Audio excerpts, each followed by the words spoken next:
বাংলাদেশ আজ প্রবেশ করলো নতুন এক যুগে। রূপপুর পারমাণবিক বিদ্যুৎ কেন্দ্রে শুরু হয়েছে ইউরেনিয়াম জ্বালানি লোডিং, যার মাধ্যমে দেশ আনুষ্ঠানিকভাবে যুক্ত হচ্ছে বিশ্বের পারমাণবিক শক্তিধর দেশগুলোর তালিকায়। আজ থেকে পাবনার রূপপুরে দেশের ইতিহাসের সবচেয়ে বড় বিদ্যুৎ প্রকল্পে শুরু হয়েছে সবচেয়ে গুরুত্বপূর্ণ ধাপ, পারমাণবিক জ্বালানি চুল্লিতে প্রবেশ করানো। এই প্রক্রিয়াটি সম্পূর্ণ করতে লাগবে প্রায় 30 দিন। এরপর শুরু হবে বিকিরণ পরীক্ষা, যা চলবে আরো প্রায় 34 দিন। সবকিছু ঠিকঠাক থাকলে ধাপে ধাপে পরীক্ষামূলকভাবে বিদ্যুৎ উৎপাদন শুরু হবে।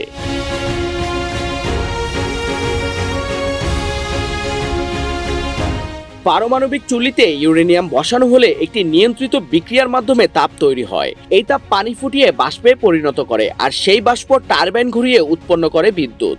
অর্থাৎ ছোট ইউরেনিয়াম প্যালেট থেকেই তৈরি হয় বিশাল বিদ্যুৎ শক্তি। রূপপুরের প্রতিটি ইউনিটের ক্ষমতা 1200 মেগাওয়াট।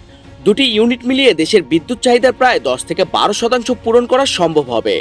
আগামী আগস্ট মাস থেকেই জাতীয় গ্রিডে প্রায় 300 মেগাওয়াট বিদ্যুৎ যোগ হওয়ার সম্ভাবনা রয়েছে।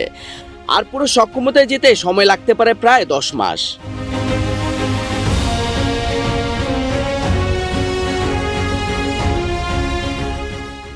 বিশ্বের প্রথম পারমাণবিক বিদ্যুৎ কেন্দ্র চালু হয়েছিল 1954 সালে রাশিয়ায়। সেই প্রযুক্তির ধারাবাহিকতায় আজ বাংলাদেশ হচ্ছে বিশ্বের 33তম পারমাণবিক শক্তি ব্যবহারকারী দেশ।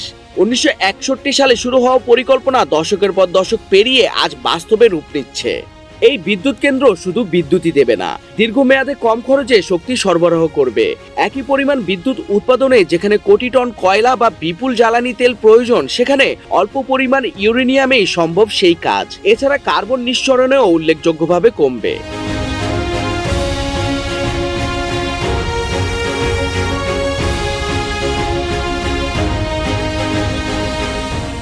তবে পারমাণবিক শক্তি মানেই নিরাপত্তা নিয়ে প্রশ্নও থাকে। বিশেষজ্ঞরা বলছে প্রতিটি ধাপ আন্তর্জাতিক মান মেনে পরীক্ষা করেই এগোনো হচ্ছে, কারণ একটি ছোট ভুলও বড় বিপর্যয় ডেকে আনতে পারে।